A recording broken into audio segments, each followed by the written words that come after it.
Hello everyone, and welcome to my General Hospital Today channel. Willow Tate had imagined many outcomes for the day she would finally learn the whole truth, but nothing, not her months behind bars, not the endless nights replaying every betrayal she'd endured, prepared her for the moment Drew Cain stood before her with that practiced look of stoic remorse, the one he used whenever his lies finally caught up to him. Fresh out of her cell block, barely reacclimated to sunlight and normal air, Willow thought she had regained some clarity, but the second Elizabeth Baldwin gently nudged her toward Drew under the pretense of clearing the air, her instincts began screaming. She'd spent months convincing herself that reuniting with Drew was a strategic decision, a well-timed step toward regaining access to her children, and she told Liz as much, insisting repeatedly that no real feelings were involved, that her future with Drew was merely a placeholder until she could rebuild her life. But deep down, there had been just enough lingering affection, just enough nostalgia for all the years she and Drew had leaned on each other, that she allowed herself to believe he might be the one safe place she could still turn. All of that shattered the instant she confronted him with the whispers, rumors, and half-truths she'd overheard in the hallways of Pentonville, hints that Michael Corinthos had been plotting to frame her for an offense she didn't commit, that evidence had mysteriously surfaced, and, worst of all, that Drew had known more than he ever let on. She was already furious at Michael for what she now believed was a deliberate attempt to destroy her life, but the realization that Drew had allowed her to walk into the fire made her blood boil. "Tell me it isn't true," she demanded, trembling but controlled. But Drew hesitated. And that hesitation was the final confirmation she needed. Before he could form a single excuse, Willow's palm connected with his cheek, sharp, echoing, releasing months' worth of agony and betrayal. Drew didn't raise his voice, didn't defend himself, didn't even step back. He stood frozen, absorbing the slap as though he'd known all along it was coming. Willow didn't want to hear another word. She told him she was done being manipulated, done being anyone's pawn, done clinging to someone who only saw her as an extension of his own plans. She dumped him with a cold, fierce finality, and the moment she stormed away, Drew realized he'd just lost the closest thing he had to redemption. But if there was one thing Port Charles knew about Drew Cain, it was that he never stayed lonely, or harmless, for long. Even with a trial looming, even with his reputation bruised and his loyalties stretched thin, Drew moved on with startling speed, and the town was soon buzzing about which woman he'd set his sights on next. Some fans believed Nina Reeves would be the first to circle back into Drew's orbit, especially now that gaining Willow's forgiveness had become her greatest, most desperate obsession. Nina had already torched every shred of trust Willow once offered her, and her affair with Drew had been the match that set everything ablaze. But Nina, cornered, emotional, and incapable of resisting the gravitational pull of chaos, might very well find herself seeking comfort in Drew's arms again, whether out of genuine attraction or sheer self-destruction. Their chemistry had been undeniable before, even when Nina insisted she didn't approve of Drew's relentless crusades against her daughter. And for a woman who often jumped from one emotional emergency to another, Drew's blend of charm, danger, and quiet manipulation could tempt her into repeating history. Would she dare try to reclaim him? Could she betray Willow again in such a spectacularly reckless fashion? In Port Charles, never is a word no one should utter. But Nina wasn't the only contender. Jacinda Bracken, the chic, sharp-witted woman who'd swept into town and turned Michael Corinthos' life upside down with a modern-day pretty woman twist, was quickly becoming a wild card in this tangled mess. While Michael appeared smitten, enchanted by her quick humor and unexpected warmth, there was always a flicker of mystery in Jacinda's eyes, a reminder that her loyalty was something she gave only sparingly. Fans whispered that Michael's romantic luck was about to run dry again and that Jacinda's connection to Drew might become far more interesting than anyone saw coming. Drew, with his uncanny ability to infiltrate a woman's emotional armor, might find Jacinda far easier to sway than she'd like to admit. All he needed was her vulnerability, a secret she didn't want exposed, or simply the right moment of emotional turbulence. And Drew was a master of moments like that. Imagine him playing the long game, charming her, disarming her, slipping through the cracks until Jacinda realized she'd drifted dangerously close to his sphere. Could Jacinda betray Michael for Drew? The possibility was intoxicating. And the whispers grew darker when people began suggesting Drew might even blackmail her, using whatever leverage he could manufacture, not just to pull her into his arms, but to help him dismantle Michael's life piece by piece. The very idea sounded outrageous, and yet perfectly on brand for this new, morally fractured Drew Kane. If those possibilities weren't explosive enough, Portia Robinson's name began circulating in hushed tones as the next woman Drew might target. Portia, despite her attempts to uphold the moral high ground, had been carrying a secret that could level her entire family, her affair with Isaiah Gannon. If Drew discovered that secret, and he had a way of uncovering exactly the dirt he needed, Portia would be ripe for blackmail once again. And this time, Drew wouldn't settle for professional favors or whispered compliance. No, fans speculated that Drew might push Portia into something far more personal. What if Drew sought revenge against Curtis Ashford by pursuing Curtis' pregnant wife, forcing Portia into a compromising position she couldn't escape? The tension between Curtis and Drew had already been crackling for months, and Drew had become dangerously comfortable exploiting private leverage to orchestrate public victories. If Portia fell under his thumb again, willingly or not, it could ignite one of the most scandalous storylines Port Charles had seen in years. Drew dating Portia, pregnant, conflicted, and terrified of losing everything, would be a twist with emotional, ethical, and explosive consequences. Meanwhile, Willow, reeling from betrayal but determined to rebuild her life, found herself grappling with a growing, unsettling realization. She had cut ties with Drew, but the damage he left behind was still unraveling around her. Michael's betrayal loomed large, casting shadows over every memory she'd once cherished. Her anger fused with heartbreak, her desire for justice clashed with an aching need to reclaim what she'd lost, and as she prepared for the upcoming trial, she vowed never again to let herself be molded for someone else's agenda. Dumping Drew had been her first act of reclaiming her independence, but now she had a new war to fight, one against the men who pulled the strings behind the scenes while she paid the price.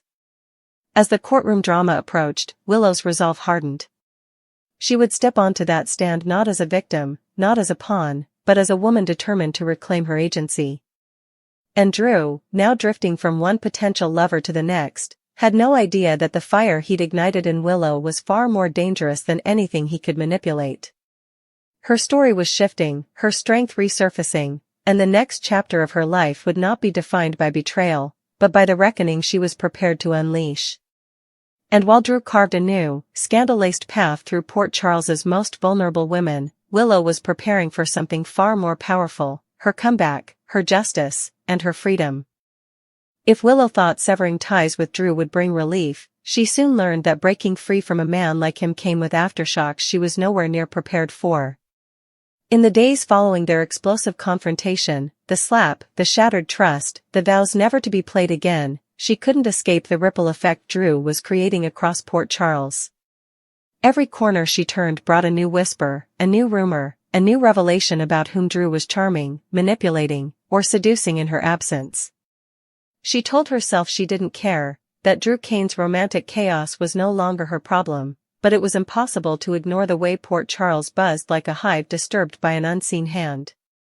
Her name, Michael's name, and Drew's name seemed intertwined in every sentence people dared to speak behind half-closed doors.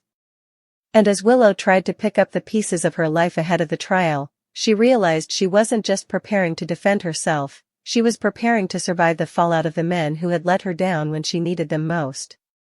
Michael's betrayal weighed on her like a stone pressing against her chest.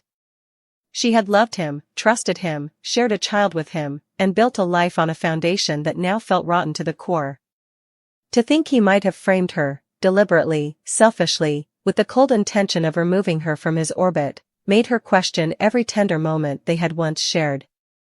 Had all of it been a lie? Had Michael always seen her as a problem to be solved rather than a partner to cherish? She struggled to reconcile the man who held their daughter with the man who might have torn Willow's future apart with calculated cruelty.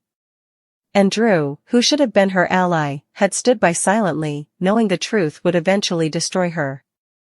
Willow wondered whether she'd ever be able to trust again, not just romantically, but in any meaningful way. But Port Charles wasn't the kind of place that paused to let someone grieve or heal. Instead, life moved on without asking permission, dragging Willow with it.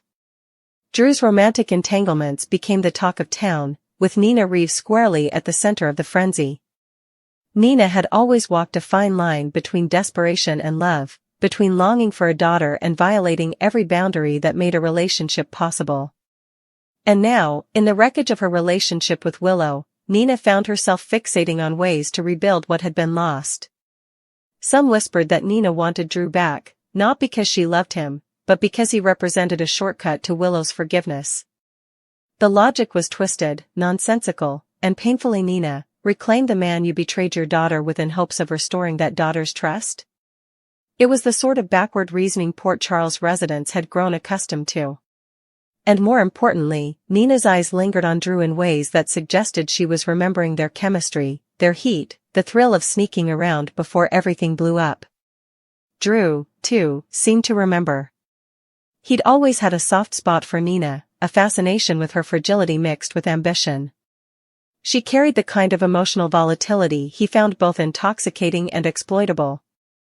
And as she drifted closer, looking for solace, Drew didn't exactly push her away. He let her gratitude, her regret, and her yearning settle over him like a warm blanket. For someone who hated being alone, who thrived on being wanted, Nina's renewed interest offered him a familiar refuge. And yet, even as the two danced dangerously close to rekindling their affair, Drew's eyes continued wandering, to Jacinda Bracken, to Portia Robinson, to anyone who crossed his path with something he wanted. Jacinda, for all her poise, grace, and polished confidence, had an aura of mystery that intrigued Drew more every time he saw her. She wasn't like Nina, fragile and emotional. She wasn't like Willow, compassionate and principled. Jacinda was unpredictable in a way that felt strategically useful. And Drew, operating from a place of bruised ego and vengeful ambition, saw opportunity in her unpredictability. If he could tap into her desires, freedom, stability, affection, or validation, he could manipulate her with the same masterful precision he'd used on others. But Jacinda wasn't naive. She saw Drew's charm for what it was, a thin veneer covering something sharper, more dangerous. And yet, danger was exactly what had drawn her to Michael Corinthos in the first place, and it was the very thing she couldn't shake when it came to Drew. Every time they crossed paths, Michael sensed the tension between them grow, like a thread drawing tighter and tighter, threatening to snap at the slightest provocation. The question lingering over Port Charles was simple: would Jacinda betray Michael for Drew? And the darker question lurking beneath that one: what lengths would Drew go to in order to ensure she did? For all the speculation surrounding Nina and Jacinda, the most shocking whispers involved Portia Robinson, a woman who'd fought tirelessly to protect her family's image, only to find herself embroiled in a secret affair with Isaiah Gannon. That affair was the ticking time bomb Drew desperately wanted to set off. Portia, pregnant, emotional, and terrified of losing Curtis Ashford's trust again, was the perfect target for Drew's brand of calculated pressure. If he uncovered her secret, and he was dangerously close, Portia would once again be forced into a corner where Drew dictated the terms. And Drew loved being in control. What made the situation even more electrifying was that Drew didn't just want Portia's compliance this time. He wanted her proximity. Her admiration. Her attachment. Dating Portia, pregnant with Curtis' child, would be the ultimate act of revenge, a public humiliation for Curtis and a private victory for Drew. Portia could already feel the walls closing in, the threat of exposure looming over her like a storm cloud. And when Drew approached her with that disarming smile, the one that never reached his eyes, she felt a chill run down her spine. She knew what he wanted, knew what he could do if she refused, and the fear of losing everything she'd fought to rebuild made her dangerously vulnerable to his influence. Meanwhile, Willow found herself preparing for the trial with renewed determination. Watching Drew spin through woman after woman, rekindling old flames, seducing new targets, manipulating the morally gray, filled her with a kind of strength she hadn't expected. Every time she overheard a whisper about him, every time she caught someone glancing at her with pity, she felt her resolve harden. She had escaped Drew's emotional chokehold. She had walked away. She had survived. And now, she would fight, not just for herself, but for her children, for her future, and for the peace she refused to let anyone steal from her again. On the outside, Willow seemed composed, steady, determined. But late at night, when the world was quiet and her thoughts grew louder, she wrestled with emotions she could barely name. Anger at Michael. Disgust at Drew. Sadness for the parts of her life that had crumbled. And fear that even with her newfound strength, the trial might not end in her favor. Fear that the people manipulating her life might continue to do so long after the verdict was read. Then came the moment she didn't expect. A letter. Handwritten. Delivered by someone who insisted on remaining anonymous. Inside was a single message. "You're not the only one Michael tried to destroy." No signature. No explanation. Just a chilling confirmation that she wasn't the only victim of the man she once loved. And that meant the trial wasn't just about clearing Willow's name. It was about uncovering the truth. About Michael. About Drew. About the web of secrets sewn through Port Charles. As Willow stared at the letter, her pulse quickened. For the first time in weeks, she didn't feel powerless. She felt ready. Ready to expose the manipulations. Ready to confront the men who had hurt her. Ready to let the truth reshape everything, her relationships, her identity, her future. And somewhere across town, Drew Kane stood in the shadows of Port Charles, staring at his reflection, unaware that the reckoning Willow was preparing would be unlike anything he had ever faced. Willow folded the letter slowly, her fingertips trembling as she tucked it against her chest. For weeks, she had felt like she was drowning, dragged beneath waves of betrayal, loneliness, and the crushing weight of accusation she couldn't outrun. But now, this message, simple as it was, cut through the fog like a beacon. Someone out there knew the truth. Someone had suffered the same manipulation she had, maybe even worse. Someone was ready to talk. And for the first time, Willow sensed a shift, not in the case, or in Drew, or in Michael, but in herself. She was no longer the woman who bent when others pushed, who accepted lies wrapped in affection, who softened her instincts for the sake of keeping the peace. She had hardened in those concrete prison walls. She had learned to survive. And now she was learning how to fight. Meanwhile, word of Willow's slap spread through Port Charles like a brushfire. By the end of the week, even the nurses on the night shift were reenacting it with dramatic flair. Drew Kane hated the attention.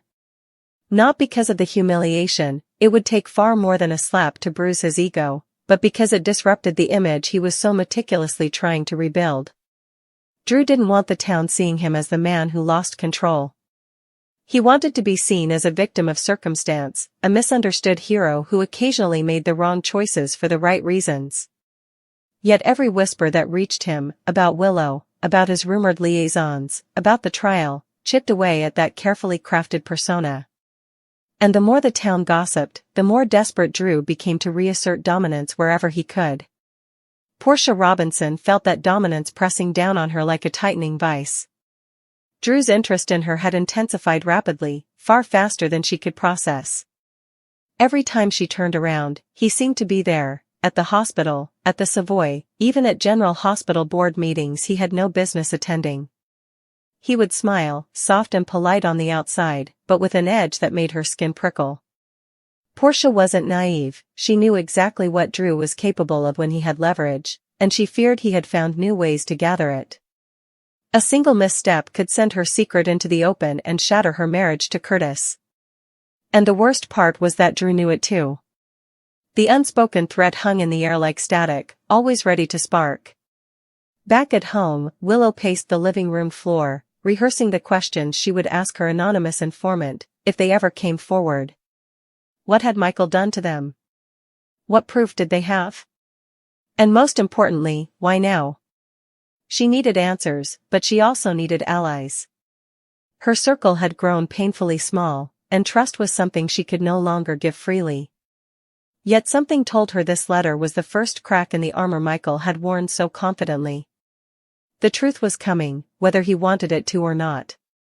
As night settled over Port Charles, Willow stood at the window, staring out at the glow of city lights. For the first time in a long time, her chest didn't feel tight. Her breath didn't feel shallow. She felt ready. Whatever the coming days brought, lies, truth, betrayal, redemption, she would face it head-on. And the men who once thought they could play her like a pawn would soon learn that Willow Tate was no one's move to make.